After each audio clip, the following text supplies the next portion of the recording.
اعوذ باللہ من الشیطان الرجیم، بسم اللہ الرحمن الرحیم۔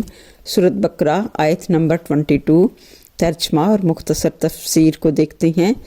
الذی وہی اللہ ہے، جعل بنایا جس نے، لاکم واسطے تمہارے، الارض زمین کو، فراشن فرش، وسماء اور آسمان کو، بناء چھت، وانزل اور نازل کیا، من السماء آسمان سے، ماء پانی، فاخرج پس نکالا، بہی ساتھ اس کے، من الثمرات پھل، رزقن جو رزق ہیں، لکم واسطے تمہارے، فلا پس نہ تجعلوا بناؤ، للہ اللہ کے ساتھ، اندادم شریک، وانتم اور تم تعلمون جانتے ہو۔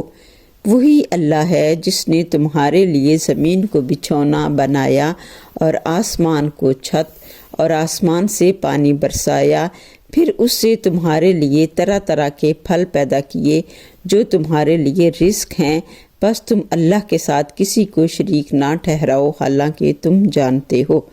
اب ہم اس کی مختصر سی تفسیر کو دیکھتے ہیں۔ یہ آیت اللہ تعالیٰ کی وحدانیت، اس کی قدرت اور انسانوں پر اس کی بے شمار نعمتوں کو بیان کرتی ہے، تاکہ انسان ان پر غور و فکر کرے اور اللہ کی عبادت کی طرف متوجہ ہو۔ اس آیت میں 4 بنیادی نکات کا ذکر کیا گیا ہے: اللہ کی نعمتوں کا بیان، توحید کی دعوت، اللہ کی تخلیق کی نشانیاں اور شرک کی ممانعت۔ الذی وہی اللہ ہے، جعل لکم الارض فراشا، وہی اللہ ہے جس نے بنایا تمہارے لیے زمین کو فرش۔ اللہ تعالیٰ نے زمین کو انسان اور دیگر مخلوقات کے لیے بچھونا یعنی فرش بنایا۔ اس کا مطلب یہ ہے کہ اس کو، زمین کو ایسا بنایا کہ اس پر چلنا پھرنا، رہنا اور زندگی گزارنا آسان ہو جائے۔ اگر زمین کی سطح سخت نہ ہموار یا مسلسل لرزتی رہتی ہو تو انسان کے لیے زندگی بسر کرنا مشکل، ناممکن ہو جاتا۔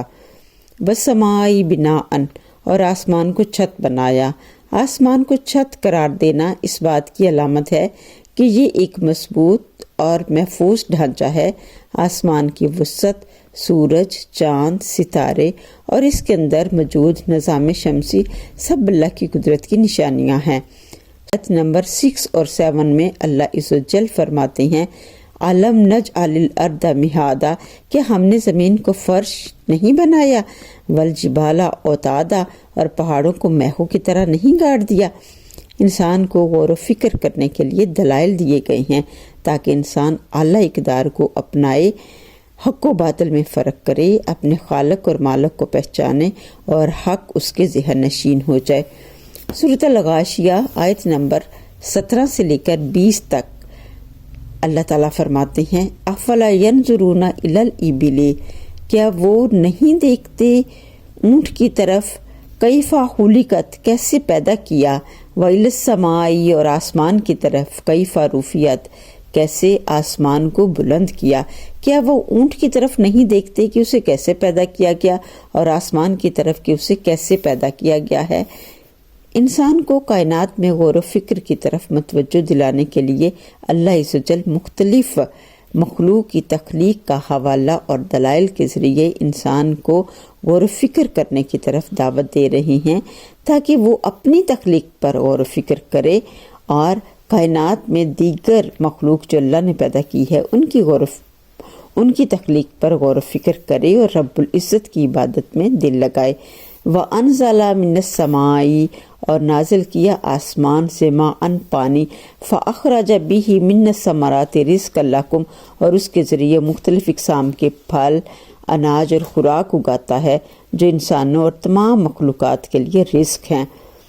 سورۃ کاف آیت نمبر 9، 10 اور 11 میں ہے: وَأَنزَلْنَا مِنَ السَّمَاءِ مَاءً مُبَارَكًا فَأَنبَتْنَا بِهِ جَنَّاتٍ وَحَبَّ الْحَصِيدِ، اور ہم نے آسمان سے بابرکت پانی اتارا، پھر ہم نے اس کے باغات اور کاٹی جانے والی کھیتیاں اگائیں تاکہ تم غور و فکر کرو۔ سورۃ عبس آیت نمبر 24 سے 32 تک ہے: فَلْيَنظُرِ الْإِنسَانُ إِلَىٰ طَعَامِهِ إِنَّا صَبَبْنَا الْمَاءَ حَبًّا ثُمَّ شَقَقْنَا الْأَرْضَ شَقًّا، بس انسان اپنے کھانے کی طرف دیکھنا چاہیے. ہم نے پانی برسایا پھر زمین کو چیر دیا. جو غور و فکر کرتا ہے اسے 400 رب کی نشانیاں ہی نشانیاں نظر آتی ہیں. فَلَا تَجْعَلُوا لِلَّهِ أَنْدَادًا وَأَنْتُمْ تَعْلَمُونَ. بس اللہ کے ساتھ کسی کو شریک نہ ٹھہراؤ اور تم جانتے ہو. اللہ تعالیٰ نے اس آیت میں واضح کیا ہے کہ چونکہ یہ ساری نعمتیں صرف اللہ کی طرف سے ہیں، لہٰذا انسان کو کسی کو بھی اللہ کے ساتھ شریک نہیں ٹھہرانا چاہیے. سورۃ نساء آیت نمبر 48 میں ہے، ان اللہ لا یغفر ان یشرک بہ ویغفر ما دون ذلک لمن یشاء. بے شک اللہ شرک کو معاف نہیں کرتا اور اس کے علاوہ جسے چاہے معاف کر دے. سورۃ لقمان آیت نمبر 13 میں ہے، یا بنی لا تشرک باللہ ان الشرک لظلم عظیم. حضرت لقمان نے اپنے بیٹے کو نصیحت کی، اے میرے بیٹے اللہ کے ساتھ کسی کو شریک نہ ٹھہراؤ، بے شک شرک بہت بڑا ظلم ہے. رسول اللہ صلی اللہ علیہ وسلم نے فرمایا، جس نے اللہ کے ساتھ کسی کو شریک ٹھہرایا اس پر جنت حرام ہے. حضرت معاذ بن جبل روایت کرتے ہیں کہ رسول اللہ صلی اللہ علیہ وسلم نے فرمایا، اللہ کا اپنے بندوں پر کیا حق ہے، کیا تم جانتے ہو؟ تو میں نے عرض کیا، اللہ اور اس کا رسول بہتر جانتے ہیں. تو آپ نے فرمایا، اللہ کا حق یہ ہے کہ اس کی عبادت میں کسی کو شریک نہ کرے. وَأَنْتُمْ تَعْلَمُونَ، اور تم جانتے ہو. اہل عرب اس بات کو مانتے تھے کہ خالق کائنات صرف ایک ہے. اگرچہ وہ بتوں اور دیوتاؤں کی پوجا کرتے تھے، لیکن ان کے بارے میں بھی ان کا نقطہ نظر یہ تھا کہ یہ اللہ کے مقرب ہیں، اللہ کے اوتار ہیں، اللہ کے ولی ہیں. ہم ان کی پوجا کریں گے تو ہمارے کام بن جائیں گے.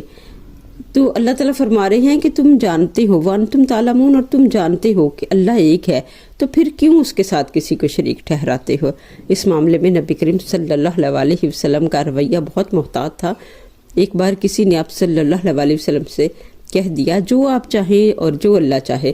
تو آپ صلی اللہ علیہ وسلم نے فوراً اسے روک دیا اور فرمایا، کیا تو نے مجھے اللہ کا مد مقابل بنا دیا ہے؟ چاہت الہی صرف ایک ہے، صرف اللہ کی رضا اور اللہ کی مرضی ہے. کسی اور کی چاہت رب کی مرضی کے ماتحت تو پوری ہو سکتی ہے، مگر انڈیپینڈنٹلی نہیں. اس آیت میں توحید نظری اور توحید عملی دونوں شامل ہیں. اللہ کی ذات کو ایک ماننا اور اس پر عمل کرنا. بندگی کے قابل صرف ایک اللہ ہے اور اس کے ساتھ کوئی شریک نہیں. اس آیت سے ہمیں ایک عملی پیغام ملتا ہے کہ اللہ کی وحدانیت پر ایمان مضبوط کرنے، اس کی نعمتوں کو پہچاننے اور اس کے ساتھ کسی کو شریک نہ کرنے کا سبق ملتا ہے. ہمیں چاہیے کہ ہم اللہ کی دی ہوئی نعمتوں پر شکر ادا کریں، کائنات میں غور و فکر کریں اور اس کی بندگی میں اخلاص رکھیں. اس آیت میں توحید نظری اور توحید عملی دونوں کا ذکر ہے. صدق اللہ العظیم.